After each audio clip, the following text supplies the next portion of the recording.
Well, I was just thinking that because of your particular circumstance and your conjunction in time and space and where you were at with Adida, it really is, you are a unique, from my point of view, a unique devotee in the sense that you've had so much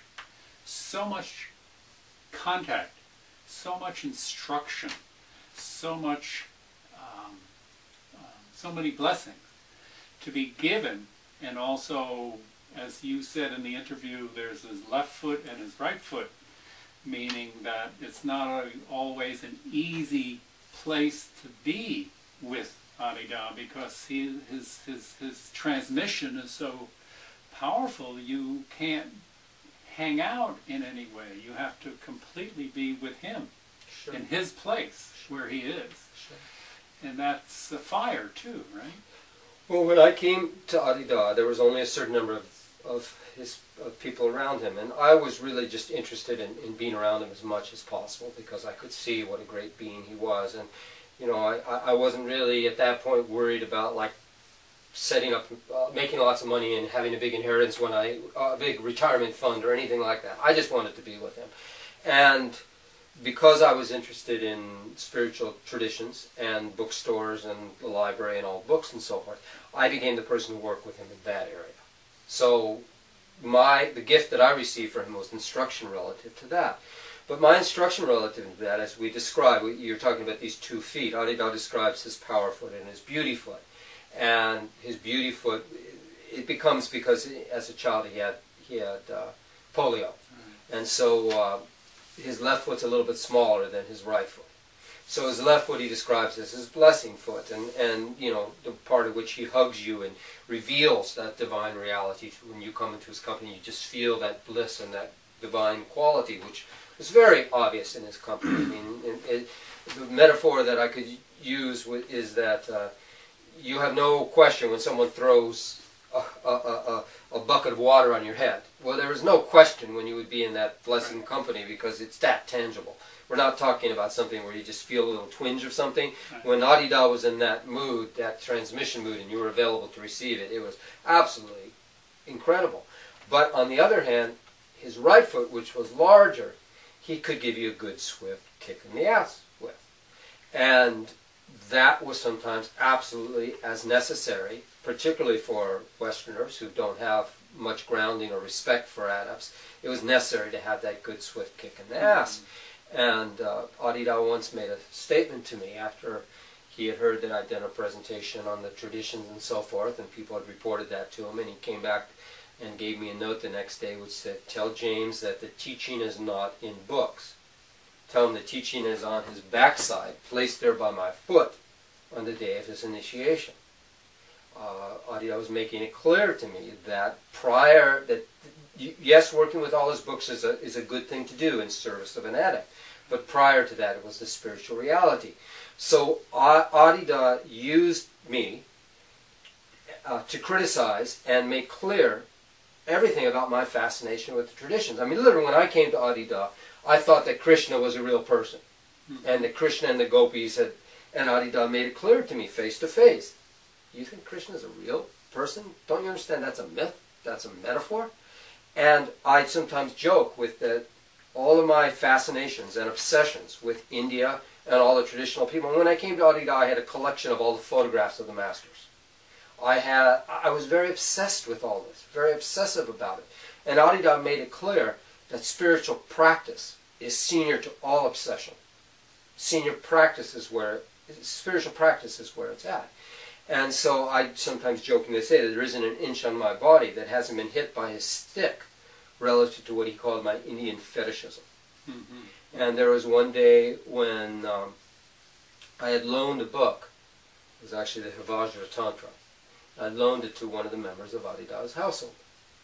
And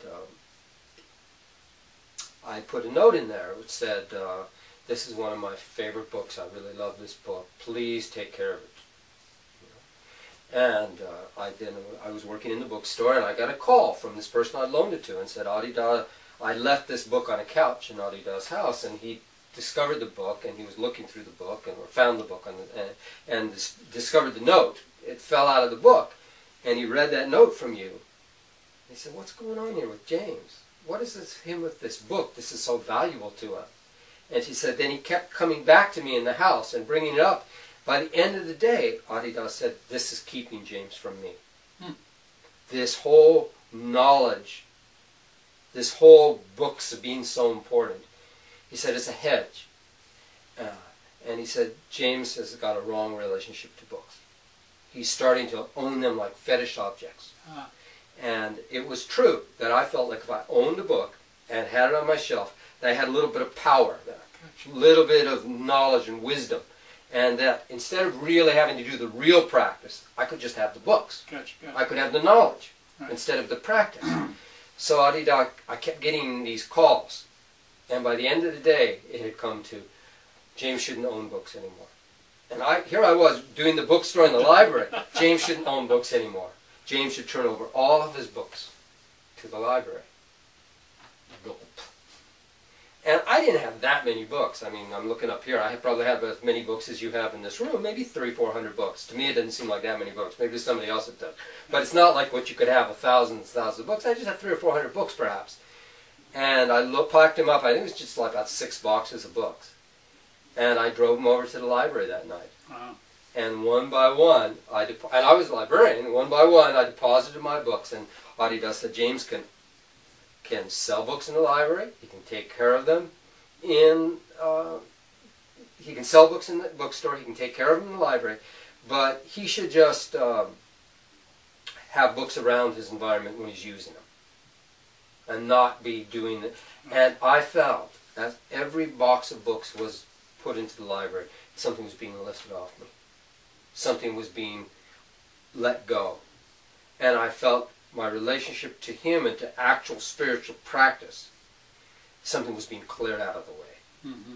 And so my own relationship to books and spirituality was in service to Adida, in service to his work.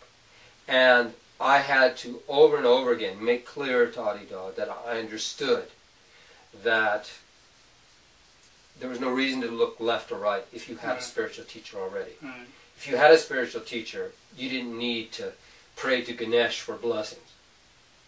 Your guru was your blessings. And so as I studied the crazy wisdom tradition. This was very important to me because Adida acted wild and crazy sometimes, so I always studied that. But then when Adida asked to write this book on the guru-devotee relationship, then I was able to read all the books on the guru-devotee relationship, and it served me immensely. There was a time when I was sitting in a room with Adida, and we were all at a low table. And Adida was talking with all of us and so forth. And at a certain point, he started to, criticize me a bit. I forget what he was criticizing me about. I mean, I'm sure it was like something that I duly deserved, but he criticized me, and my ego bristled a little bit. So he came back, he criticized me 2 or 3 times, and then about the 4th time when he criticized me, I said, and it was something that Steve Martin used to say at those days, I said, "Excuse me." And it was just a gut reaction to him. It wasn't anything that I thought about. I never would have said it if I thought about it. Yeah. And one of my friends who was sitting next to Adida said that Adida looked at him and raised his eyebrows, didn't say a word, and just looked back at me. And it was my, don't deal with me. Right. I don't want to be dealt with by you. And I wasn't invited over for 3 days to see Adida. And I knew it was because of that comment, because I knew what was happening, yeah? I was just reminded of there's a new book out, 30 Years with My Teacher, and in that book, he calls it that every man wants to give the guru an uppercut. That it's the male character to test or to push back, if you will, the spiritual teacher. Yeah. And there can be to be an equal. Yeah, there can be a healthy kind of repartee with the master. I could tell you stories of that kind of in my relationship with Adida. But this particular incident wasn't like that. This particular incident was not like, it was more primal, just like it really was, for lack of a better term, a fuck you. Yeah. That's what I mean, and it was like that. And it was definitely something that I needed to deal with. Yeah. It was a lack of recognition of Adida at that time. So what I did, as a result, when I wasn't invited, was to immerse myself in study of the Guru-Devotee relationship. Uh-huh.